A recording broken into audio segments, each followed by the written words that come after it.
ফরিদপুরের ভাঙ্গায় সিলিন্ডার ভর্তি ট্রাকে প্রাইভেট কারের ধাক্কা, নিহত ৫। বাগেরহাটে কুমিরে টেনে নেওয়া শিশুর মরদেহ উদ্ধার। ঈদ উদযাপন শেষে কর্মস্থলে ফিরছেন মানুষ। ট্রেন বাস লঞ্চে যাত্রীদের বাড়তি চাপ, বাসে বাড়তি ভাড়া নেওয়ার অভিযোগ। শিশু রামিসা ধর্ষণ ও হত্যা মামলার সাক্ষ্য গ্রহণ আজ থেকে। আদালতে দোষ স্বীকার প্রধান আসামির, সর্বোচ্চ বিচার চায় পরিবার। গঙ্গার পানি বন্টন চুক্তি নিয়ে মাঠে বাংলাদেশ ভারত কারিগরি দল। সেপ্টেম্বরে চূড়ান্ত সিদ্ধান্ত, চাহিদা অনুযায়ী ভাগাভাগির পরামর্শ। এবং বাজেটে কৃষি খাতে বাড়তি ভর্তুকি সহজ সত্যে ঋণ চান কৃষকরা। আধুনিক সংরক্ষণাগার নির্মাণ ও বাজারজাতকরণে গুরুত্বের তাগিদ। এই অবস্থায় পড়তে না চাইলে ব্যবহার করুন rainbow damp protector. Elastomeric emulsion থাকায় দেয়াল থাকে damp proof rainbow paints, colour of joy. দর্শক শুভ সকাল। সংবাদ সকালে শুনছিলেন সুপার বোর্ড সংবাদ শিরোনাম। আপনাদের সঙ্গে থাকছি আমি অতসী সেন। এবারে পুরো খবর। ফরিদপুরে ঢাকা ভাঙ্গা এক্সপ্রেসওয়েতে গ্যাসের সিলিন্ডার ভর্তি ট্রাকের পেছনে প্রাইভেট কারের ধাক্কায় চালক সহ ৫ জন নিহত হয়েছেন। মঙ্গলবার ভোরে ভাঙ্গা উপজেলার মালিগ্রাম এলাকায় এ দুর্ঘটনা ঘটে। হাইওয়ে পুলিশ জানায়, এক্সপ্রেসওয়ের ভাঙ্গা মুখে একটি প্রাইভেট কার নিয়ন্ত্রণ হারিয়ে সামনে থাকা গ্যাসের সিলিন্ডার ভর্তি ট্রাকের পেছনে সজোরে ধাক্কা দেয়। এতে প্রাইভেট কারটি দুমড়ে মুচড়ে যায়। এ সময় প্রাইভেট কারে থাকা চালক সহ ৬ জন গুরুতর আহত হন। তাদের উদ্ধার করে ভাঙ্গা উপজেলা স্বাস্থ্য কমপ্লেক্সে নেওয়া হলে ৪ জনকে মৃত ঘোষণা করেন চিকিৎসক। পরে চিকিৎসাধীন অবস্থায় আরও ১ জন মারা যান। শিবচর হাইওয়ে থানার ভারপ্রাপ্ত কর্মকর্তা মোহাম্মদ মিজানুর রহমান জানান, নিহতরা সবাই একই পরিবারের। তাদের মরদেহ হস্তান্তরের প্রক্রিয়া চলছে।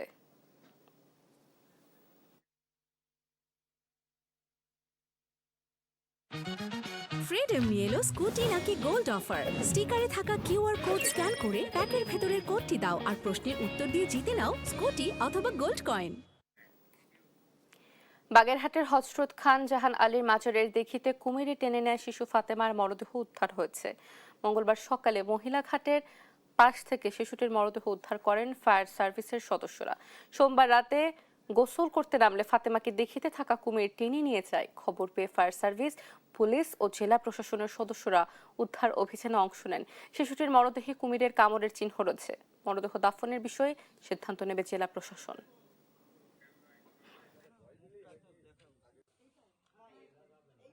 কুমিরে ধরে নিয়ে যাওয়ার পরে অনেক খোঁজাখুঁজি করা হয়েছে, সারা রাত ভোর পাওয়া হয়নি। ফায়ার সার্ভিস অনেক লোক আসছিল, প্রশাসনের লোক আসছিল, সারা রাতে ছিল, পায়নি। সকাল ৫টার সময় ওকে পাওয়া গেছে। মহিলাঘাটের এই সাইডে বালুর মাঠ আছে, বালু তোলার জন্য বড় একটা হাইরে আছে, ওই হাইরেটার ভিতরে ওকে পাওয়া গেছে। ২ মাসের বেশি সময় পার হলেও এখনো নিয়ন্ত্রণহীন হামের সংক্রমণ। গত ২৪ ঘন্টায় সিলেট ও ফরিদপুরে হামে মৃত্যু মিছিলে যোগ হলো আরো ২ শিশু। সিলেটে মারা যাওয়া শিশু ৭ মাস বয়সী। এনে বিভাগটিতে মৃতের সংখ্যা দাঁড়ালো ৬২ জনে। উপসর্গ নিয়ে হাসপাতালে ভর্তি হয়েছে আরো ৫৬ জন। সিলেটের বিভিন্ন হাসপাতালে চিকিৎসা নিচ্ছেন ২ শতাধিক রোগী। এদিকে ফরিদপুরে হামের উপসর্গ নিয়ে আরো ১ শিশু মৃত্যু হয়েছে। এছাড়াও ময়মনসিংহ মেডিকেল কলেজ হাসপাতালে নতুন রোগী ভর্তি হয়েছে ২৫ জন।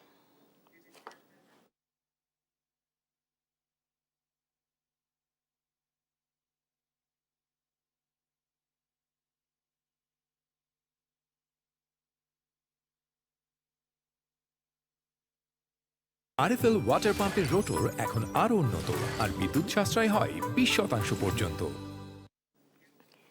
ঈদুল আজহার ৭ দিনের সরকারি ছুটি শেষ। কর্মব্যস্ততার টানে আবারও রাজধানী ঢাকায় ফিরছে মানুষ।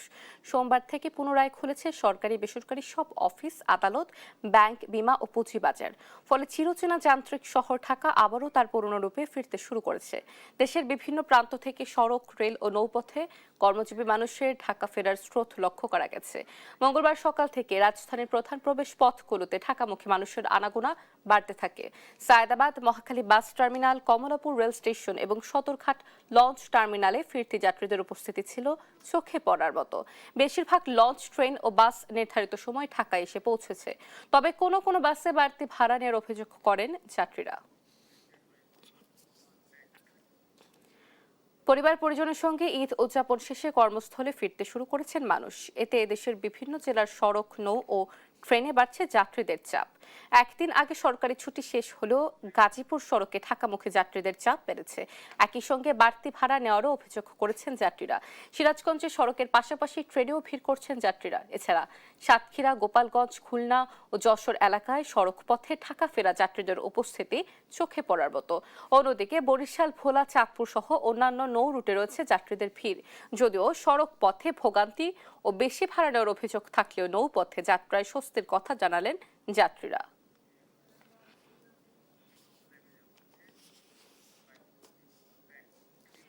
ঈদুল আজহার ছুটি শেষে কর্মস্থলে ফিরতে শুরু করেছেন মানুষ। এই মুহূর্তে ফিরতি যাত্রার খবর জানাতে লালমনিরহাট থেকে যোগ দিচ্ছেন সহকর্মী জামাল বাদশা, টাঙ্গাইল থেকে অভিজিৎ ঘোষ। শুরুতে যাচ্ছি জামাল বাদশার কাছে। জামাল, ফিরতি যাত্রার কি পরিস্থিতি দেখছেন জানাবেন? অতসী, ঈদের ছুটি শেষ করার পরে কিন্তু কর্মস্থলে মানুষ ফিরতে শুরু করেছে তাদের কর্মের টানে, এবং গতকালেই যদিও ছুটি শেষ হয়েছে এবং এই ছুটি শেষ হওয়ার পরেও কিন্তু রাস্তায় আমরা দেখেছি যারা সড়ক পথে যাতায়াত করছেন তাদের মধ্যে উৎসাহ উদ্দীপনা রয়েছে। তবে নানা ভোগান্তির মোকাবেলা করে কিন্তু এই সাধারণ মানুষ যারা কর্মের টানে ফিরছে তারা কিন্তু ভোগান্তি পোহাতেই আসলে তাদের নিজ কর্মস্থলে ফিরতে শুরু করেছে। আমরা আজকে রয়েছি লালমনিরহাট রেলওয়ে স্টেশনে, এবং রেলওয়ে স্টেশনে সকালবেলা এসে খবরে দেখেছি যে লালমনিরহাট থেকে ঢাকার উদ্দেশ্যে সকাল 10টার আগেই কিন্তু লালমনি এক্সপ্রেস ছেড়ে যাওয়ার কথা ছিল। তবে এই ক্ষেত্রে কিন্তু শিডিউল বিপর্যয়ের কারণে অনেকটা লেট হচ্ছে, এবং প্রায়ই কিন্তু এই ঘটনা ঘটে। গতকালকে আমরা খবরে দেখেছিলাম যে লালমনি এক্সপ্রেস ঢাকার উদ্দেশ্যে প্রায় 5 ঘন্টারও বেশি সময় পরে আসলে ছেড়ে গিয়েছিল। এর আরেকটি অভিযোগ রয়েছে, যারা যাত্রী রয়েছেন ঢাকার উদ্দেশ্যে সহ দেশের বিভিন্ন স্থানে কর্মস্থলে ফিরছে, তাদের একটি অভিযোগ রয়েছে যে বাসগুলো লালমনিরহাট থেকে দূরপাল্লার বাস হিসেবে ছেড়ে যায়, সেই বাসগুলো কিন্তু অতিরিক্ত ভাড়া নিচ্ছে। অনেক ক্ষেত্রে 1.5 গুণ 2 গুণ, অনেক স্থানে আমরা খবরে দেখেছি 3 গুণ পর্যন্ত ভাড়া কিন্তু এই যাত্রীদের কাছ থেকে জোরপূর্বকভাবে আদায় করে নেওয়া হচ্ছে, এবং অনেক ক্ষেত্রে প্রশাসনের তেমন কোনো নজরদারি কিন্তু আমরা এখন পর্যন্ত দেখিনি, এবং অভিযান পরিচালনার ক্ষেত্রে শুধুমাত্র দায়সারা বক্তব্যই কিন্তু প্রশাসনের পক্ষ থেকে দেওয়া হচ্ছে। সব মিলিয়ে যদি বলা যায় যে লালমনিরহাট থেকে যারা কর্মের টানে নিজের কর্মস্থলে ঢাকা সহ দেশের বিভিন্ন স্থানে ফিরতে শুরু করেছে তারা কিন্তু নানা ধরনের ভোগান্তি মোকাবেলা করছে। আর রেলের ক্ষেত্রে যদি বুঝি, রেল সেবার ক্ষেত্রেও কিন্তু ভোগান্তির অন্ত নেই। বিশেষ করে শিডিউল বিপর্যয় তো রয়েছেই, এছাড়া লালমনি এক্সপ্রেসের 663টি সিট রয়েছে, এর পরিবর্তে কিন্তু সিট যে পরিমাণ বিক্রি হয়েছে তার থেকে 2 গুণ বা 3 গুণ যাত্রী কিন্তু একটি করে ট্রেনে আসলে ছেড়ে যাচ্ছে। সব মিলিয়ে বলা যায় যে লালমনিরহাট থেকে যারা কর্মের টানে ঢাকা সহ দেশের বিভিন্ন স্থানে ফিরতে শুরু করেছে তারা নানা ধরনের ভোগান্তি মোকাবেলা করার পরেই কিন্তু আসলে ফিরছে, এবং রেলের ক্ষেত্রে শিডিউল বিপর্যয়, সময় ক্ষেপণ এবং নানা ধরনের ভোগান্তি এবং টিকিট ছাড়াও কিন্তু অনেক যাত্রী ট্রেনে যাতায়াত করছে। এছাড়া বাসের ক্ষেত্রে দূরপাল্লার বাসে বিশেষ করে ভাড়া কিন্তু 2 গুণ বা 3 গুণ পর্যন্ত নেওয়া হচ্ছে। তবে প্রশাসনের ঠিকঠাক নজরদারি কিন্তু অভাব রয়েছে বলে অভিযোগ করছে যারা এই বাস এবং ট্রেনে যাতায়াত করছেন। এই ছিল লালমনিরহাট রেলওয়ে স্টেশন থেকে সড়ক পথে ঢাকা সহ দেশের বিভিন্ন স্থানে কর্মস্থলে ফেরার ভোগান্তি নিয়ে সর্বশেষ খবর। আমরা যেতে চাই টাঙ্গাইলে একই খবর জানতে, সেখানে অপেক্ষা করছেন সহকর্মী অভিজিৎ ঘোষ। অভিজিৎ, জানাবেন যে যারা কর্মস্থলে ফিরছেন তাদের কি ধরনের ভোগান্তি দেখছেন বা ফিরতে পারছে কিনা? জি, আপনাকে ধন্যবাদ। আপনি এই প্রথমেই যদি বলে রাখি, যারা এই যাত্রী রয়েছেন তাদের অভিযোগ বরাবরের মতোই যে এই যে পরিবহনগুলোতে তারা বাড়তি ভাড়া দিতে হচ্ছে, এবং এই যে পিছনে দেখছেন যে যাত্রীরা অপেক্ষা করছেন তারা এই কর্মস্থলে ফিরবেন। এবং এই আমি যে জায়গাটি রয়েছে এটি হচ্ছে টাঙ্গাইলের এলেঙ্গা বাস স্ট্যান্ড। আপনারা জানেন যে এই এলেঙ্গা বাস স্ট্যান্ড হচ্ছে উত্তরবঙ্গের প্রবেশদ্বার, এবং এই বাস স্ট্যান্ড থেকে যারা যাত্রী যারা এসেছেন তারা যদিও এখানে দরদাম করে পরিবহনে যেতে পারছেন বাড়তি ভাড়া দিয়ে, তারপরেও যে কাউন্টার ভিত্তিক যে পরিবহনগুলো রয়েছে, যে উত্তরবঙ্গের থেকে সেরে আসছে যে পরিবহনগুলো, সেই পরিবহনগুলো থেকে তারা হচ্ছে বেশি পরিমাণে তাদেরকে ভাড়া দিতে হচ্ছে। এবং পাশাপাশি এই যে কর্মস্থলে ফিরছেন তাদের অভিযোগ যে এই যেভাবে পরিবহনগুলোতে তারা বাড়তি ভাড়া নিচ্ছে, সেই বাড়তি ভাড়ার বন্ধে প্রশাসন যদি উদ্যোগ নিত তাহলে সেক্ষেত্রে তাদেরকে এই যে বাড়তি ভাড়া গুনতে হতো না। আর পাশাপাশি চালক যারা বলছেন যে এই যে তারা যাওয়ার সময় যে পরিবহন নিয়ে যান, সে যে যাত্রী তারা নিয়ে যান, ফিরতি পথে তাদেরকে খালি আসতে হয়, যে কারণে পুষিয়ে নিতে তারা বাড়তি ভাড়া নিচ্ছেন যাত্রীদের কাছ থেকে। যদিও এই যে কাউন্টার ভিত্তিক যে পরিবহন, সেই পরিবহনগুলোতেই যে অভিযোগগুলো বেশি, যারা এই বাস স্ট্যান্ডে এসেছেন তারা পরিবহনের সাথে দরদাম করে তারা কম বেশি করে যেতে পারছেন, তারপরও পরিবহনের যে গণপরিবহন সেটিও সংকট রয়েছে এবং অনেক মানুষ তারা দাঁড়িয়ে যাচ্ছেন কর্মস্থলে এবং পরিজন নিয়ে তারা যে কর্মস্থলে ফিরছেন তাদের যে দুর্ভোগ সেটি কিন্তু আমরা দেখতে পেয়েছি। এবং এই পাশাপাশি হচ্ছে যে এই মহাসড়কের এই যে পরিবহন, সেই পরিবহনের সংখ্যা কিন্তু বেড়েছে। আপনি জানেন যে উত্তরবঙ্গের 22টি জেলার মানুষ এই মহাসড়ক ব্যবহার করেন এবং এই মহাসড়কটিতে পরিবহনের চাপ কিন্তু বেড়েছে। সরকারি ছুটিও শেষ হয়ে গেছে, এখন যারা যে গার্মেন্টস কর্মীরা রয়েছেন সেই গার্মেন্টস কর্মীরাও তারা ফিরতে শুরু করেছেন। আগামী শনিবার পর্যন্ত তারা কর্মস্থলে ফিরবেন এমনটি জানতে পেরেছি। এবং এই যে মহাসড়কটিতে, সেই মহাসড়কটি এখন পর্যন্ত আসলে সেরকমভাবে যানজট বা হচ্ছে ধীরগতি নেই, স্বাভাবিক গতিতেই যাচ্ছে। তবে পরিবহন সংশ্লিষ্টদের যে দাবি যে তারা যে যাত্রী নিয়ে যাচ্ছেন, সেই যাত্রী নিয়ে যাওয়ার ফিরতি পথে তারা যে খালি আসেন, সেই খালি পুষিয়ে নিতে তারা এই ভাড়া নিচ্ছেন। এবং যাত্রীরা বলছেন প্রশাসন যদি তারা মাঠে থাকতো তাহলে এই বাড়তি ভাড়া তাদেরকে গুনতে হতো না। এই ছিল টাঙ্গাইল থেকে ঢাকামুখী মানুষের ফেরা নিয়ে আমার কাছে সর্বশেষ অতসী। আপনাদের দুজনকে ধন্যবাদ জানাচ্ছি। দর্শক, ফিরতি যাত্রার খবর জানাচ্ছিলেন আমাদের সহকর্মীরা। রাজধানীর পল্লবীতে 8 বছরের শিশু রামিসা আক্তারকে ধর্ষণ ও হত্যা মামলায় আজ সাক্ষ্য গ্রহণ শুরু হবে। মামলাটির অভিযোগ গঠন শুনানি শেষে আদালত সাক্ষ্য গ্রহণের জন্য এদিন নির্ধারণ করেন। সোমবার ঢাকা মহানগর শিশু সহিংসতা দমন ট্রাইব্যুনালে মামলার অভিযোগ গঠন শুনানি হয়। মামলার প্রধান আসামি সোহেল রানা ও তার স্ত্রী স্বপ্না আক্তারের উপস্থিতিতে শুনানি হয়। এর আগে গত 24 মে আদালত পুলিশের দাখিল করা অভিযোগপত্র আমলে নিয়ে 1 জুন অভিযোগ গঠন শুনানির তারিখ নির্ধারণ করে। তদন্তে ডিএনএ রিপোর্ট, ময়না তদন্ত প্রতিবেদন এবং ফরেনসিক আলামতের ভিত্তিতে অভিযোগপত্র প্রস্তুত করা হয়েছে বলে জানা গেছে। গত 19 মে ধর্ষণের পর হত্যা করা হয় শিশু রামিসাকে। বাংলাদেশ ভারত গঙ্গার পানি বন্টন চুক্তির মেয়াদ শেষ হচ্ছে ডিসেম্বরে। এখন চুক্তি নবায়ন নাকি নতুন চুক্তি, কিভাবে হবে গঙ্গার পানির ভাগাভাগি, দুদেশের বিশেষ কারিগরি দল এ নিয়ে কাজ করছে। তাদের প্রতিবেদনের ভিত্তিতেই আগস্ট সেপ্টেম্বরে মন্ত্রী পর্যায়ের বৈঠকে আসবে সিদ্ধান্ত, এমনটা জানালেন পানি সম্পদ মন্ত্রী শহীদউদ্দিন চৌধুরী অ্যানি। গঙ্গা চুক্তি নিয়ে ধারাবাহিকের আজ শেষ পর্ব, জানাচ্ছেন মুক্তা মাহমুদ। গঙ্গা নদীর পানি পেতে 1996 সালে ভারতের সঙ্গে 30 বছরের চুক্তি করেছিল বাংলাদেশ। সেই চুক্তির মেয়াদ শেষ হচ্ছে এ বছরের ডিসেম্বরে। পানির ভাগ পেতে নতুন করে চুক্তি হোক বা পুরনো চুক্তির নবায়ন হোক, ন্যায্য হিস্সা পেতে আন্তর্জাতিক আইন মেনে এগোনোর পরামর্শ এই পানি বিশেষজ্ঞের। 2004-এর যে বার্নেস রুল, সেখানে ক্লিয়ারলি বলা আছে যে এক্স অ্যামাউন্ট নদীর জন্য রেখে দিতে হবে। এই চুক্তিটা অবশ্যই হতে হবে যে অববাহিকা ভিত্তিক, 1 নম্বর। এখানে অবশ্যই অন্য দেশ উজানের যে নেপাল, তাদেরকে ইনক্লুড করতে পারলে ভালো, এবং করাটা আমাদের জন্য লাভজনক হবে। এবং সমন্বিত যে হাইড্রোলজিক মডেলিং, এটা হতে হবে গাণিতিক ভিত্তিতে। এই ফ্রেমওয়ার্কটা যদি আমরা ঠিকভাবে করতে পারি, এই ফ্রেমওয়ার্কটা আমাদেরকে দিবে অন্য যে চন্দ্রটা আরো আন্তনদী আছে সেগুলোর ন্যায্য হিসাবগুলো আমাদেরকে নিশ্চিত করবে। এদিকে শর্তের বেড়াজালে ভারত গঙ্গার পানি বন্টন চুক্তি ঝুলিয়ে দিতে পারে, এমন শঙ্কা এই আন্তর্জাতিক সম্পর্ক বিশ্লেষকের। চুক্তি নবায়নের ক্ষেত্রেও ভারত একটু দীর্ঘসূত্রি তার আশ্রয় নিতে পারে। এটা শুধুমাত্র একটা কারিগরি টেকনিক্যাল বিষয় না, এটা একটা পলিটিক্যাল ডিসিশন। এবং সেই পলিটিক্যাল ডিসিশনে বাংলাদেশের ব্যাপারে পশ্চিমবঙ্গের বিজেপি সরকার এবং দিল্লিতে বিজেপি সরকারের কি অবস্থান হবে সেগুলো দেখার বিষয় আছে। আমরা লোয়ার রিপারিয়ান কান্ট্রি, আমাদের এই চুক্তি করা লাগবেই। আমরা এটাকে নবায়ন করি অথবা আমরা নতুন চুক্তিতে যাই। আর ভারতের দিক থেকে কি এই চুক্তিকে ধরে বাংলাদেশের সাথে বার্গেনিংয়ের একটা টুল হিসেবে তারা ব্যবহার করবে কিনা, সেটার সম্ভাবনাও কিন্তু উড়িয়ে দেওয়া যায় না। গঙ্গার পানির ন্যায্য হিস্সা পেতে সরকারের প্রস্তুতি নিয়ে জানতে চাইলে পানি সম্পদ মন্ত্রী শহীদউদ্দিন চৌধুরী অ্যানি জানান, 2 পক্ষের বিশেষ কারিগরি দল এ নিয়ে কাজ করছে। তাদের প্রতিবেদনের ওপর ভিত্তি করেই মন্ত্রী পর্যায়ের আলোচনা হবে। বাংলাদেশ সাইডে একটা কারিগরি বিশেষজ্ঞ যে কমিটি, সেটা আমরা করেছি। ফিল্ডে গিয়ে তাদের সমীক্ষা করার জন্য যা যা কিছু দরকার চুক্তির ব্যাপারে সব কিছুই ওনারা অলরেডি শুরু করে দিয়েছে।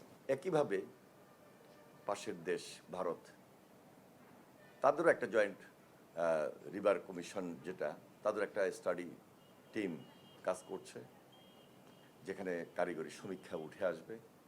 এবং এই দুইটা কমিটি খুব শীঘ্রই যে কোনো সময়, সেটা বাংলাদেশে হোক আর ইন্ডিয়াতে হোক, তারা বসে আলোচনা করে পরবর্তী করণীয় বা পদক্ষেপ করার মধ্য দিয়ে আমাদের মন্ত্রী পর্যায়ের যে জয়েন্ট রিভার কমিশনের যে কমিটি আছে, সেটা আমরা বসে এটাকে ফাইনালাইজ করার জন্য এই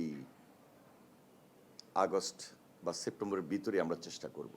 পানি ভাগাভাগিতে দুই দেশের পানির চাহিদা, জলবায়ু পরিবর্তন এবং নদীর বাস্তু সংস্থানের মতো বিষয়গুলো মাথায় রাখার পরামর্শ দিচ্ছেন বিশেষজ্ঞরা। মুক্তা মাহমুদ, দেশ টিভি, ঢাকা। দেশের নাগরিকদের জন্য উন্নত মানের জাতীয় পরিচয়পত্র বা স্মার্ট কার্ড নিশ্চিত করতে 2011 সালে শুরু হয়েছিল একটি বড় প্রকল্প। তবে 15 বছর পেরিয়ে গেলেও এখনো কোটি কোটি ভোটার এই সেবা থেকে বঞ্চিত। সবশেষ হালনাগাদ অনুযায়ী দেশে ভোটার সংখ্যা 12,77,11,793 জন। এদের মধ্যে স্মার্ট কার্ড হাতে পেয়েছেন 7,30,31,246 জন। দেশের নাগরিকদের দ্রুত ও আধুনিক সেবা নিশ্চিতে উন্নত মানের পরিচয়পত্র বা স্মার্ট কার্ড দিতে 2011 সালে প্রকল্প নেয় সরকার। শুরু থেকে এই প্রকল্পের ধীরগতির অভিযোগ ছিল। 5 বছর পর 2016 সালে শুরু হয় স্মার্ট কার্ড বিতরণ, কিন্তু 15 বছর পেরিয়ে গেলেও এখন পর্যন্ত নিবন্ধিত সব ভোটারের কাছে স্মার্ট কার্ড তুলে দিতে পারেনি নির্বাচন কমিশন। ফলে ব্যাংকিং, পাসপোর্ট সেবা সহ অন্যান্য জরুরি কাজে ভোগান্তিতে পড়েছেন নাগরিকরা। দেশে মোট ভোটার 12,77,00,000-এর বেশি। এর মধ্যে 5,46,00,000-এরও বেশি ভোটার এখনো স্মার্ট কার্ড পাননি। প্রতিনিয়তই যুক্ত হচ্ছে নতুন ভোটার, ফলে তালিকা আরো দীর্ঘায়িত হচ্ছে, বাড়ছে জট। বিশেষজ্ঞরা বলছেন, ইসির গাফলতি, সিদ্ধান্তহীনতার কারণে সবার কাছে পৌঁছায়নি স্মার্ট কার্ড। তা দেখা যাচ্ছে যে 2011 সালে নেওয়া, আজকে 2026 সাল, এই সময়ের মধ্যে 80% হওয়া কথা ছিল। 100% কোনোদিনই ফুলফিল হবে না। যদি আমি ধরে দিই পিছন দিকে যা হয়েছে, যদি এখনো ইলেকশন কমিশন এই কার্ডগুলো যে 80 to 90% ডিস্ট্রিবিউশন আওতায় আনতে যায়, সেই ক্ষেত্রে তাকে একদম উপজেলা ভিত্তিক প্রচারণায় নামতে হবে। নির্বাচন কমিশনের অতিরিক্ত সচিব জানান, এটি চলমান প্রক্রিয়া, ধাপে ধাপে এই কার্ড বিতরণ করা হবে। শর্টেজ ছিল যে দেওয়া হয় না, আমরা এখন কার্ড আনতেছি এবং পদক্ষেপ নেব। কার্ড কিছু পেয়েছি, আবার এসে পূর্ণ কার্ড পেয়ে গেলে আমরা আবার দেওয়া শুরু করে দেবো। এখন এটাতে শিডিউল করা হয় নাই, শিডিউল করে ফেলবো আমরা। একবারে তো সব কার্ড দিতে পারবে না, যতগুলো ছাপা হচ্ছে দিচ্ছে, ততগুলো ছাপা হচ্ছে দিচ্ছে। এটা ছাপা হচ্ছে আমরা রিসিভ করতেছি, ছাপা হচ্ছে রিসিভ করতেছে, এইভাবে সময় মতো হয়ে যাওয়া আশা করতেছি। নির্বাচন কমিশনের তথ্য অনুযায়ী এখন পর্যন্ত স্মার্ট কার্ড বিতরণ করা হয়েছে 7,30,00,000-এর কিছু বেশি। 115টি উপজেলার স্মার্ট কার্ড প্রিন্টই শুরু হয়নি। অন্যদিকে 1 কোটির বেশি প্রিন্ট করা কার্ড পড়ে আছে। কবে বিতরণ শুরু হবে সেই সময় চূড়ান্ত করেনি নির্বাচন কমিশন। নূপুর মাহমুদ, দেশ টিভি, ঢাকা। বর্ষিয়ান আওয়ামী লীগ নেতা, মহান মুক্তিযুদ্ধের অন্যতম সংগঠক তোফায়েল আহমেদের প্রথম জানাজা অনুষ্ঠিত হচ্ছে। পোরখাওয়া এই রাজনীতিবিদকে আজ ভোলায় মা বাবার কবরের পাশে সমাহিত করা হবে। এর আগে দুপুর 2টায় ভোলা সরকারি স্কুল মাঠে তার দ্বিতীয় জানাজা অনুষ্ঠিত হওয়ার কথা রয়েছে। সোমবার বেলা 3:30টায় 83 বছর বয়সে রাজধানীর একটি বেসরকারি হাসপাতালে চিকিৎসাধীন অবস্থায় মারা যান 69-এর গণ অভ্যুত্থানের মহানায়ক, মহান মুক্তিযুদ্ধের অন্যতম সংগঠক ও বরেণ্য রাজনীতিবিদ তোফায়েল আহমেদ। সন্ধ্যায় তোফায়েল আহমেদের মরদেহ হাসপাতাল থেকে প্রথম জানাজার জন্য নিয়ে যাওয়া হয় রাজধানীর ধানমন্ডির তাকুয়া মসজিদে। সেখানে বাদ মাগরিব জানাজা অনুষ্ঠিত হয়। সর্বস্তরের মানুষ এতে অংশ নেন।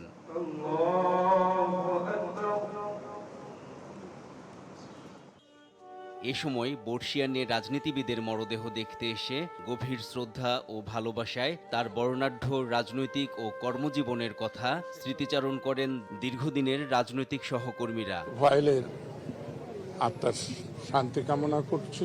বাংলাদেশ যতদিন আছে তোফায়েল আহমেদরা ততদিন বেঁচে থাকবে। উনি মানুষকে উপকার করে কোনোদিন সেটা বাইরে প্রকাশ করতেন না। বাংলাদেশ যতদিন থাকবে তোফায়েল ভাইয়ের স্মৃতি মানুষের মনে ততদিনই থাকবে। এ সময় তাকুয়া মসজিদের পাশে থাকা আওয়ামী লীগের নেতাকর্মীরা স্লোগান দিতে থাকলে বেশ কয়েকজনকে আটক করা হয়।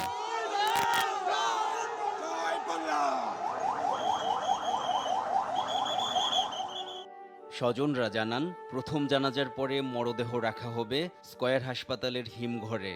পরে মঙ্গলবার সকাল 10টায় মরদেহ হেলিকপ্টারে করে নেওয়া হবে ভোলায়। মঙ্গলবার জোহরের নামাজের পরে ভোলা জেলা স্কুল মাঠে দ্বিতীয় জানাজা শেষে পারিবারিক কবরস্থানে বাবা মায়ের কবরের পাশে দাফন করা হবে তোফায়েল আহমেদকে। দেশবাসীর কাছে আমি দোয়া চাই তার হয়ে। আগামীকাল সকালে হেলিকপ্টারে তাকে ভোলা গভর্নমেন্ট স্কুল মাঠে জহুরবাদ তার দ্বিতীয় জানাজা অনুষ্ঠিত হবে। তার গ্রামের বাড়ি তার মায়ের পাশে তাকে দাফন করা হবে। NI নাহিদ, দেশ টিভি, ঢাকা। দেখছেন সংবাদ সকাল। এবার 2026-27 অর্থ বছরে বাজেট বিশ্লেষণ। রোদে পুড়ে বৃষ্টিতে ভেজে ফসল ফলায় কৃষক, আর সেই শ্রম ঘামে রচিত হয় খাদ্যে স্বয়ংসম্পূর্ণ বাংলাদেশের গল্প, যার আড়ালে জমে আছে দীর্ঘশ্বাসও। সবচেয়ে বড় আক্ষেপ, ফসল ফলিও মিলছে না ন্যায্য মূল্য। তাই আসন্ন বাজেট ঘিরে কৃষকের প্রত্যাশা বাড়তি ভর্তুকি, বিশেষ প্রণোদনা আর সহজ শর্তে ঋণ সুবিধা। অর্থনীতিবিদদের মতে কৃষককে টিকিয়ে রাখতে প্রয়োজন যান্ত্রিকরণ, আধুনিক সংরক্ষণ, বাজারজাতকরণ ও সরবরাহ ব্যবস্থায় বড় বিনিয়োগ। শাহিনুল ইসলাম সাগরের বিশেষ প্রতিবেদন। জীবনের অর্ধশতক পেরোনো কৃষক দম্পতি জহির আর দরিয়া নিজের জমি না থাকায় এক টুকরা বন্ধক নেয়া মাটিতে চাষ করেছিলেন ঢেঁড়স। সকালের শিশির আর দুপুরের প্রখর রোদ ঘাম শ্রমে বড় করেছেন ফসল। সেই ফসল তুলতে গিয়ে তাদের মুখে হাসির বদলে লোকসানের অন্ধকার। এইভাবে চলি এই কি নরম আইয়ে সংসার চলন কি কাম করবো আর কি কাম আছে। বিছুন দিলে বা সার দিলে আমাকে ভালো বিষয়। বাজেটের কথা উঠতে জমে থাকা দীর্ঘশ্বাস বের হয়ে আসে কৃষক দম্পতির কণ্ঠে। কৃষি অফিসের সেবা তাদের কাছে যেন অজানা গল্প। একটাই চাওয়া, চাষাবাদ খরচটা যেন একটু কমে। সার, ওষুধ, প্যাকেট দিলে এইসব দিলে আমাকে সুবিধা বেশি।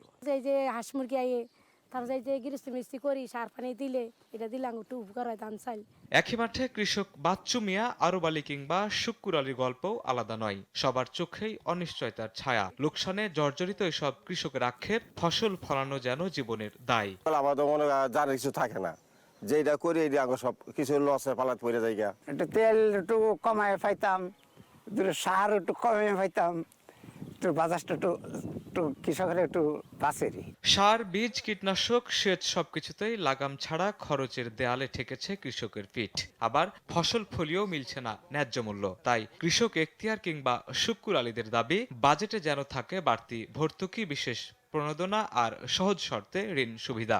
চলে না আরো নিজের অন্য ব্যবস্থা করিয়া, অন্য আরো আবার অন্য পদের করিয়া, তাইলে আমাকে চলতে হয়। সারে ভর্তুকি দিতে হবে,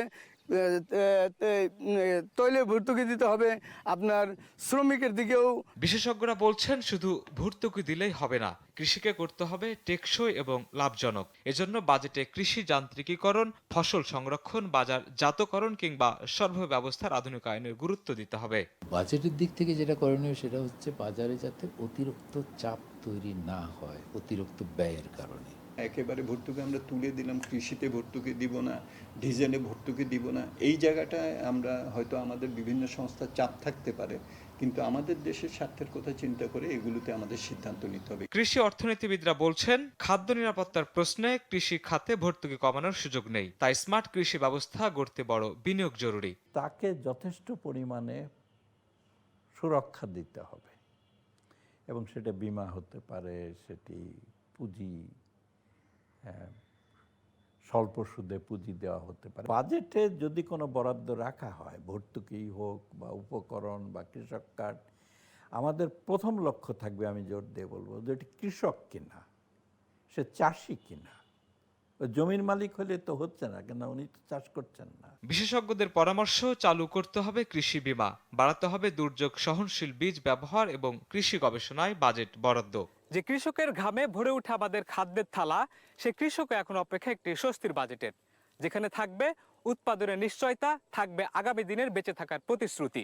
কারণ কৃষক বাঁচলে কৃষি বাঁচবে, আর কৃষি বাঁচলে বাঁচবে দেশের নিরাপদ খাদ্য প্রতিশ্রুতি।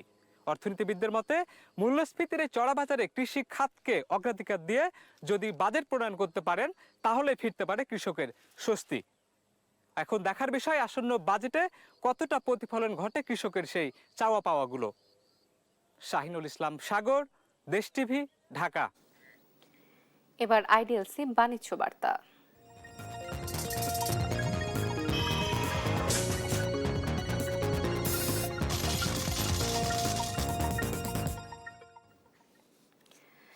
ইসলামী ব্যাংকের নতুন চেয়ারম্যান খুরশিদ আলমের পদত্যাগের দাবিতে টানা দ্বিতীয় দিনের মতো মানববন্ধন করছে ব্যাংকটির গ্রাহকরা। রাজধানীর দিলকুশায় ব্যাংকটির প্রধান কার্যালয়ের সামনে ইসলামী ব্যাংক সচেতন গ্রাহক ফোরামের ব্যানারে অবস্থান নিয়েছে আন্দোলনকারীরা। মঙ্গলবার সকালে 9:30 থেকে শুরু হয় মানববন্ধনে অংশ নিচ্ছে ব্যাংকটির কয়েকশো ভুক্তভোগী গ্রাহক। তারা বলছেন, সদ্য নিয়োগপ্রাপ্ত নতুন চেয়ারম্যান খুরশিদ আলম বিতর্কিত ব্যবসায়ী গ্রুপ এস আলমের ঘনিষ্ঠ সহযোগী। পুনরায় ব্যাংকটির সাবেক চেয়ারম্যান এম জুবাইদুর রহমান ও এমডি ওমর ফারুককে শপথে বহাল করার দাবিও করেন তারা। অপ্রীতিকর ঘটনা এড়াতে প্রধান কার্যালয়ের সামনে অতিরিক্ত পুলিশ সদস্য মোতায়েন করা হয়েছে। এর পাশাপাশি আজ থেকে সারা দেশের প্রতিটি শাখা পর্যায়ে আন্দোলন করছেন গ্রাহকরা।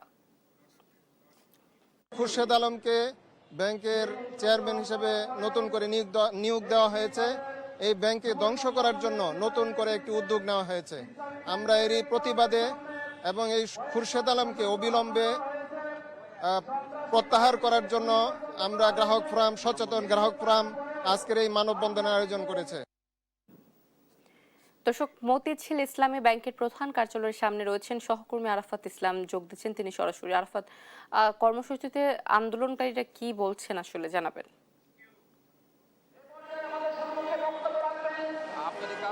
অতসী, আপনি যেমনটি বলছিলেন, ঈদের আগে শেষ কর্মদিবসে ইসলামী ব্যাংকের সাবেক চেয়ারম্যান এম জুবাইদুর রহমান পদত্যাগ করেন। একই দিন রাত 9টার সময় নতুন চেয়ারম্যান হিসেবে বাংলাদেশ ব্যাংকের সাবেক ডেপুটি গভর্নর খুরশিদ আলমকে নিয়োগ দেয় সরকার, বাংলাদেশ ব্যাংক। এবং তার যে নতুন যে নিয়োগ যেটি হয়েছে চেয়ারম্যান, তার এই নিয়োগ বাতিলের দাবিতেই মূলত ঈদের পর গতকাল থেকে এখানে ব্যাংকটির প্রধান কার্যালয়ের সামনে আন্দোলন করছেন ইসলামী ব্যাংক সচেতন গ্রাহক ফোরামের ব্যানারে আন্দোলনকারীরা। এবং তারা যেমনটি বলছেন, সদ্য নিয়োগকৃত যে নতুন চেয়ারম্যান, তিনি বিগত আওয়ামী লীগ সরকারের আমলে বাংলাদেশ ব্যাংকের ডেপুটি গভর্নর হিসেবে নিয়োগ থাকাকালীন 2017 সালে ইসলামী ব্যাংক থেকে যে অর্থ পাচার হয় এবং তাদের দাবি এস আলম কর্তৃক যে লুটপাট হয়, সেটির সাথে তিনি সংশ্লিষ্ট ছিলেন। এবং এই খুরশেদ আলম যিনি নতুন চেয়ারম্যান, তাকে আওয়ামী ফ্যাসিস্টের দোসর আখ্যা দিয়ে তারা অবিলম্বে প্রত্যাহারের দাবি জানিয়েছেন। তারা যেমনটি বলছেন, বিতর্কিত যে ব্যবসায়ী গ্রুপ এস আলম রয়েছেন, তার ঘনিষ্ঠ সহযোগী হিসেবে নতুন যিনি চেয়ারম্যান তিনি কাজ করেছেন। এর পাশাপাশি বর্তমান যে বোর্ডটি রয়েছে, সেই বোর্ড ভেঙে দেওয়ারও দাবি জানিয়েছেন তারা। একই সাথে নতুন বোর্ড গঠনের কথা বলছেন। তারা যেমনটি বলছেন, কোনো ধরনের বোর্ড মিটিং ছাড়াই নিয়ম বহির্ভূতভাবে একতরফাভাবে সাবেক চেয়ারম্যানকে জোরপূর্বক পদত্যাগে বাধ্য করা হয়েছে। এর পাশাপাশি নতুন চেয়ারম্যানকে নিয়োগ দেওয়া হচ্ছে। এর ফলে ব্যাংকটি বর্তমানে যে তারল্য সংকট সহ নাজেহাল অবস্থায় রয়েছে, আরও ঝুঁকির মধ্যে পড়বে বলে আশঙ্কা করছেন গ্রাহকরা। তারা যেমনটি বলছেন, তাদের যে আমানত রয়েছে সেটিও এর কারণে ঝুঁকির মধ্যে পড়বে, যার ফলে কিন্তু তারা যেমনটি বলছেন, সাবেক যে চেয়ারম্যান রয়েছেন এম জুবাইদুর রহমান, একই সাথে সাবেক ব্যবস্থাপনা পরিচালক ওমর ফারুক, তাকেও পুনরায় শপথে বহালের তারা দাবি জানাচ্ছেন। আপনাকে জানিয়ে রাখি, আজ থেকে কিন্তু রাজধানী সহ সারা দেশব্যাপী কিন্তু তাদের যে সম্মিলিত গ্রাহক ফোরাম রয়েছেন, সচেতন গ্রাহক ফোরামের ব্যানারে কিন্তু তারা এই মানববন্ধন পালন করছেন। এবং তারা যেমনটি বলছেন, সরকার যদি অবিলম্বে তাদের এই দাবি মেনে না নেন, তাহলে তারা আরও কঠোর কর্মসূচির হুঁশিয়ারি দিচ্ছেন। এর পাশাপাশি এখানে আমরা দেখতে পেয়েছি, তাদের যে নির্ধারিত সময় ছিল সকাল 9টা, যদিও নির্ধারিত সময়ের আধা ঘন্টা পর সকাল সকাল 9:30 থেকে এখানে মানববন্ধন শুরু হয়। তবে সকাল থেকে এখানে আমরা বিপুল সংখ্যক পুলিশের মোতায়েনের একটু উপস্থিতি আমরা দেখতে পেয়েছি। এর পাশাপাশি আমরা এখানে দেখতে পেয়েছি পুলিশের জল কামান সহ যে সাজোয়াজান সেগুলোও কিন্তু প্রস্তুত রাখা হয়েছে। যে কোনো ধরনের অপ্রীতিকর ঘটনা এড়াতে এখানে আইন শৃঙ্খলা রক্ষার দায়িত্বে যারা রয়েছেন তারা নিয়োজিত আছেন, এমনটি আমাদেরকে জানানো হয়েছে। এখন পর্যন্ত এই ছিল আমার কাছে এখানকার সবশেষ আপডেট। অতসী। আরাফাত, ধন্যবাদ আপনাকে। দর্শক, ইসলামী ব্যাংকের সামনে থেকে যুক্ত ছিলেন আমাদের সহকর্মী, সেখানকার সবশেষ পরিস্থিতি সম্পর্কে জানাচ্ছিলেন তিনি।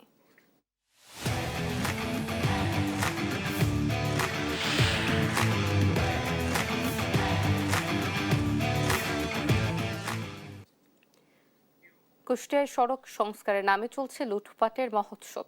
যেখানেই সংস্কার কাজ সেখানেই অনিয়ম। ঠিকাদার ও কর্মকর্তাদের যোগসাজশে করা হচ্ছে যত্রতত্রভাবে দায়সারা কাজ। ব্যবহার করা হচ্ছে নিম্নমানের উপকরণ। সরকারের কোটি কোটি টাকা ব্যয় হলেও মিলছে না সফল। পকেট ভরছে ঠিকাদার ও সড়ক বিভাগের কর্মকর্তাদের।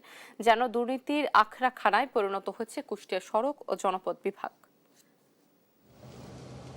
চলতি অর্থবছরে 24 কোটি টাকা ব্যয়ে কুষ্টিয়া খুলনা মহাসড়কের বটতল থেকে ইসলামী বিশ্ববিদ্যালয় পর্যন্ত 9 কিলোমিটার সংস্কার কাজ হাতে নেয় সড়ক ও জনপদ বিভাগ, যার কাজ পায় জহিরুল কনস্ট্রাকশন লিমিটেড নামে একটি ঠিকাদারি প্রতিষ্ঠান। তবে সড়কের এ সংস্কার কাজে উঠেছে ব্যাপক অনিয়মের অভিযোগ। 19 জেলার সাথে সংযোগকারী গুরুত্বপূর্ণ এই সড়কটি সংস্কারে প্রতি কিলোমিটারে ব্যয় ধরা হয়েছে 3 কোটি টাকার মতো। তবে এই সড়কটি সংস্কারে একদিক থেকে কাজ চললেও অপর দিক থেকে যাচ্ছে ভেঙে। তাই কাজের মান নিয়ে উঠেছে নানা প্রশ্ন। 10 মিটার দৈর্ঘ্যের এ সড়কটির কোথাও কাজ করা হচ্ছে 7 মিটার, আবার কোথাও তার চেয়েও কম। সড়কের কাজে ব্যবহার করা হচ্ছে নিম্নমানের বিটুমিন সহ উপকরণ সামগ্রী। ফলে কাজ শেষ হওয়ার আগেই দেখা দিয়েছে ফাটল, পায়ের ঘষাতেই উঠে যাচ্ছে পিচ ও পাথর। রাস্তা দুই সাইড দিয়ে রেখে যাচ্ছে, মাছ দিয়ে অল্প একটু করে যাচ্ছে, তাতে রাস্তা বেশি দিন টেকবে না। এখনই দেখেন উঠে যাচ্ছে, জায়গায় জায়গায় উঠে যাচ্ছে। যখন ঘন বৃষ্টি হবে তখন কিন্তু এই রাস্তাটা পুরাটাই উঠে যাবে। সেদিনকে করলো রাস্তা, ওই জায়গাটা রাস্তা ভেঙে গেছে মাঝখানে। তাও গেল 1 মাস আগে 86 লাখ টাকা ব্যয়ে কুমারখালীর আলাউদ্দিন নগর থেকে খোকসার জিলাপিতলা পর্যন্ত কুষ্টিয়া রাজবাড়ী মহাসড়কের সংস্কার কাজ সম্পূর্ণ করে সড়ক বিভাগ।